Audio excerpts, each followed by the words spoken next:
नमस्कार, मी शिर्डी इथून पत्रकार सतीश वैजापूरकर बोलतो आहे. टक्के टोनपेमध्ये आपलं स्वागत आहे. साळवीर ते अहिल्यानगर हा अहिल्यानगर जिल्ह्यातला राष्ट्रीय महामार्ग गेल्या 20 वर्षापासून रेंगाळला.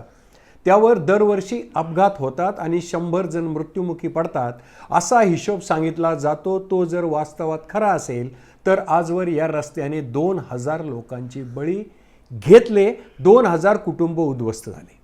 बिलो टेंडरचा खेळ सुरू आहे, तो अद्यापही सुरूच आहे. तो 20 वर्षापूर्वी सुरू होता, आताही सुरूच आहे. 3 ठेकेदार पळाले, हा 4था ठेकेदार आहे आणि आता वेगळीच समस्या या रस्त्यावर निर्माण झालेली आहे. आजवर ठेकेदार पळून जात होते, आता या ठेकेदार कंपनीने हा रस्त्याच्या मध्यापासून दोन्ही बाजूला 15 मीटर रुंद करायला हवा साईड पट्टीसह. त्याऐवजी दोन्ही बाजूनी 4 मीटर अलीकडे गटार खोदून हा रस्ता रोडच्या मध्यापासून दोन्ही बाजूला केवळ 11 मीटर रुंद ठेवला जात आहे. त्याचा परिणाम काय होणार? त्याचा परिणाम असा होणार की जेमतेम 2 गाड्या एकमेकाला क्रॉस होऊ शकतील. हा रस्ता जर नीट विचार केला तर मोठी गावं गृहीत धरली तर राऊरी फॅक्टरी नंतर कोलार नंतर बाबळेश्वर नंतर राहता, शिर्डी, साळवीर या दाट लोकसंख्येच्या मोठ्या लोकसंख्येच्या गावातून जातो. राहत्याचं टिपिकल उदाहरण घेतलं तर या रस्त्यावरून दररोज 10,000 मुलं ये जा करतात, शाळकरी मुलं. संपूर्ण गाव, कारण मार्केट या रस्त्याच्या कडेला वसलेला असल्यामुळं गावातल्या जवळपास 5 ते 6,000 लोक रोज या रस्त्यावर या न त्या कारणासाठी येतात. तेवढेच लोक गुरुवारी हा रस्ता 2दा ओलांडतात, कारण आठवडे बाजार त्या दिवशी असतो.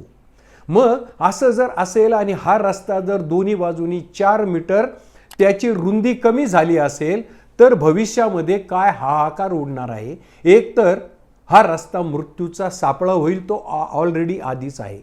मुळात या रस्त्यावर मरण स्वस्त होत आहे. या रस्त्याच्या दोन्ही बाजूनी जिथे काँक्रिटीकरण झालं तिथे वाहने कशी वाकडे तिकडे शिरतात, खडी रस्त्यावर येते, मोटरसायकल स्वार त्या खडीवरून घसरून पडतात, मृत्युमुखी पडतात, लोक मरतात. त्याचं कोणाला काही वाटेनासं झालं, कारण संपूर्ण जिल्हा जणू काही संवेदनहीन झालेला आहे.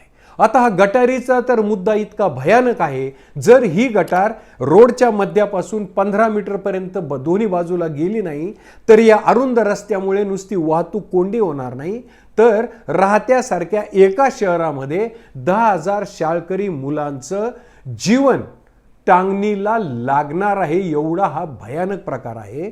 तर या रस्त्यावर पहिल्यांदी दोन्ही बाजूनी 15 मीटर नंतर गटार करायला हवी. मी ज्यावेळेस रस्ते हे जे प्रकल्प महासंचालकांचे प्रकल्प अधिकारी जे आहेत, प्रकल्प संचालक जे आहेत त्यांच्याशी बोललो तर त्यांनी ज्या विचित्र पद्धतीने सांगितलं की आम्हाला 4 मीटर भूसंपादन करून दिलं तर आम्ही 15 मीटरच्या पलीकडे गटार घेऊ.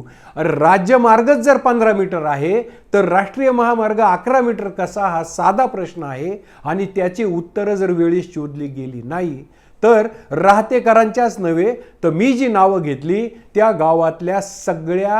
गावातल्या पिढ्यांना मरणाचा किंवा मृत्यूगोलाचा नित्य सामना करावा लागेल.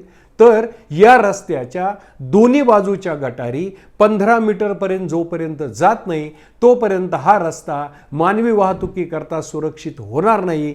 यासाठी प्रत्येकाने जमेल त्या मार्गाने जनजागृती करायला हवी, लोकप्रतिनिधींना जागं करायला हवं. अन्यथा न जाणो कदाचित तुमचा माझा कोणाचाही बळी या रस्त्यावर जाऊ शकतो. मी या समस्येकडे जे आपलं लक्ष वेधलं, या समस्येचं जे विश्लेषण केलं ते आपणास आवडलं असेल तर माझं टक्के टोनपे हे चॅनल सबस्क्राईब करा, लाईक करा, शेअर करा.